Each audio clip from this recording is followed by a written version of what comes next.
People always say it woke me in the middle of the night as if anything momentous has to occur at the stroke of 12. But when the roaring sound barreled through my bedroom window, it was 3:47 in the morning. I know because I jumped up, dodging Lynette's cot and the girls wrapped in blankets on the floor, and grabbed the alarm clock. Once I was awake, I barely heard it, but in my dreams, it was monstrous. I ran into my parents' bedroom and shook them, shouting, "Get up! Something's happening at the Johnsons' farm." Daddy burrowed deeper into his pillow, but Mama jolted upright. "What's wrong?" Beyond the cornfields, a bright orange hole glowed. By the time we got there, Daddy in overalls he pulled on top of his pajamas, Mama and the Johnson girls and me in our long white nightgowns, and Joey in a t-shirt and pajama bottoms, all of us in unlaced boots. The fire in the Johnsons' kudzu field was blazing with wicked glee.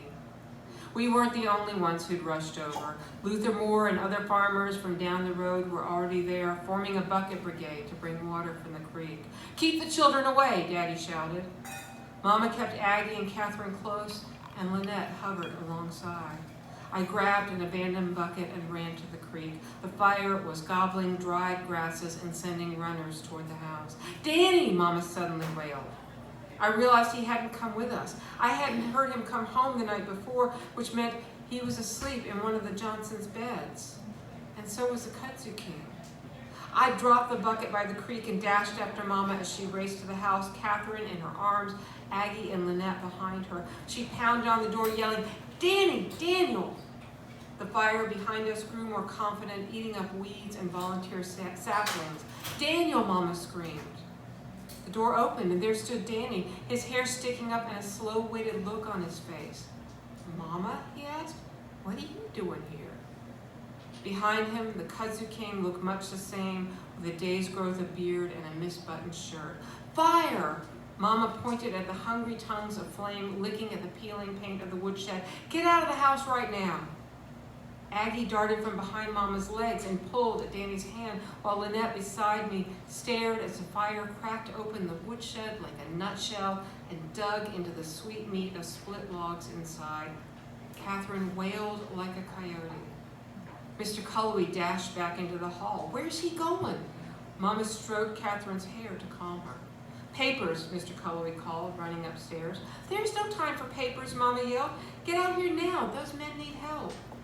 But he was down in a few seconds, a crate of neat file folders in his arm. He and Danny ran out of the house and veered in opposite directions. Danny toward the fire, grabbing a bucket from the yard and filling it with quick spurts of the pump. Mr. Culloway away from the fire with his precious box of papers.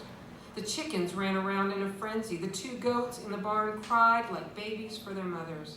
Danny fought the fire while Lynette opened the hen house door and Aggie shooed the chickens out, waving her hands and yelling. They fled in an explosion of feathers, maybe never to return, but at least not trapped inside and burned to ashes. Mama and I ran for the goats and grabbed their collars. Mama, still holding Catherine, led them across the road where the fire would have nothing to eat. "Get a rope," she called, and I found one looped over the fence. She threaded it through the collars of both goats and tied them to a tree. "Remember, they're here. We'll move them if we have to." She kicked at the hog pen until the fence came down and the hogs squealed off into the woods. Meanwhile, the men were putting out the fire in one part of the field only to have it erupt in another. Mr. Culloway joined Danny at the pump and took the bucket from him as soon as he could fill it, running for the woodshed. Lynette and Aggie gathered more buckets from around the yard. "You fill," Lynette told Aggie, who took Danny's place at the pump, freeing him to attack the fire directly with Lynette and me. We waited for Aggie and Mama, who joined her, to pump the water as quickly as they could. "Forget the shed," Danny shouted. "It's gone. Keep the fire away from the house." But there was no keeping the fire away from the treat it had been saving for dessert. It licked up the new paint and dug into the old boards beneath it, climbing walls and racing through doors, eating window frames raw, hungry for everything it could reach. The house became a flare that brought people from miles away. The bucket brigade lengthened as more neighbors joined and divided as if by mitosis into several lines. Creek to house, creek to woods, creek to field of formerly thriving kudzu. The pump was abandoned, too close to the house, too slow, too dangerous. We stopped the fire before it could move beyond the Johnson farm, but not before it ate their house alive, leaving only charred bones. Lynette cried throughout, a steady stream of tears running down her soot-covered face while she passed buckets, while she stomped hungry little flames, while she held the little girls way too tightly. She never stopped to wipe them away. I don't think she even noticed.